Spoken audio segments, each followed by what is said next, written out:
Now available in paperback and e-readers, Spellbound, A Darker Shade of Black. Get your copy today at your favorite online bookseller.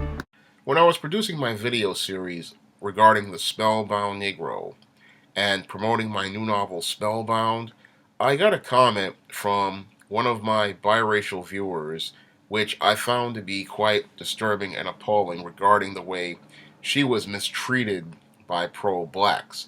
And in her comment, she was telling me about how these pro-blacks had told her she wasn't black enough and how they didn't consider her a real black person.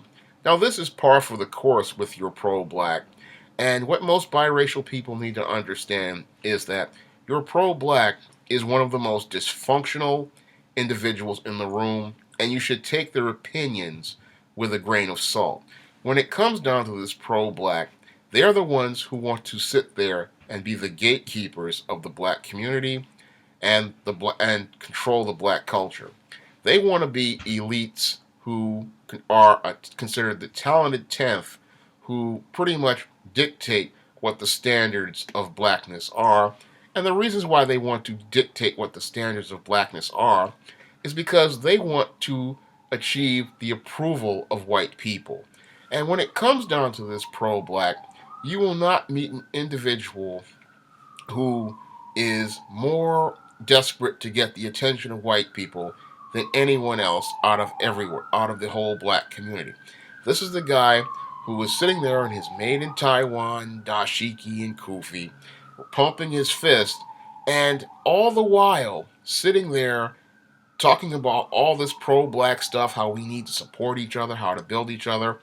And he's the one pretty much making all these statements, and all while in the back tearing down other black people, all so that he can get the attention and approval of white people. And what makes them the most dysfunctional individuals in the room is that when it comes down to your pro-black male and pro-black female, they're looking not for about having a love and a standard for black people. No, they're looking to get the attention and approval of white people. Your pro-black male wants the attention of white women, and your pro-black female wants the attention of white men. And they want that attention because this is the person they love and deify more than anyone. And they'll sit there and tell this biracial person they're not black enough. Meanwhile, they're sitting there having relationships with white women and white men. And when you have relationships with white women and white men, what do you get when these people have children? That's right, they create biracial children. So this pro-black, when they put down a biracial person, is literally putting down their own children. So when they make statements attacking biracial people, what they're doing is, in some ways, participating in self-hate. Because when you say that this biracial person isn't black enough, you're basically saying that you are not good enough. And that's what the pro-black is doing. They call themselves putting people down, not knowing that the very same people you're putting down could be your very own children. And this is what's so backwards about the pro-black and why you cannot take them as a grain of salt if you're a biracial person. Because this pro-black, again, this is a person who does not love black. This is not a person who cares about black.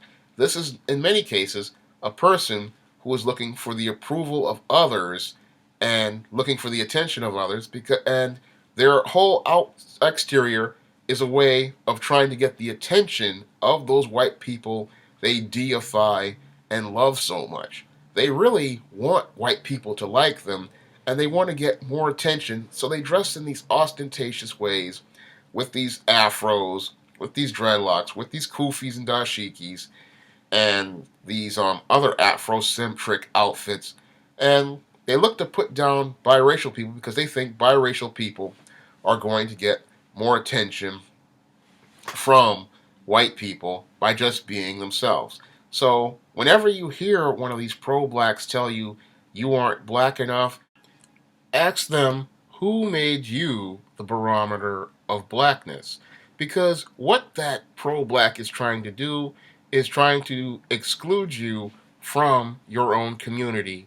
And because they are spellbound, they believe the only way for a black person to be black is to fit themselves into a black box where they are the version of black that they believe will get them attention from white people.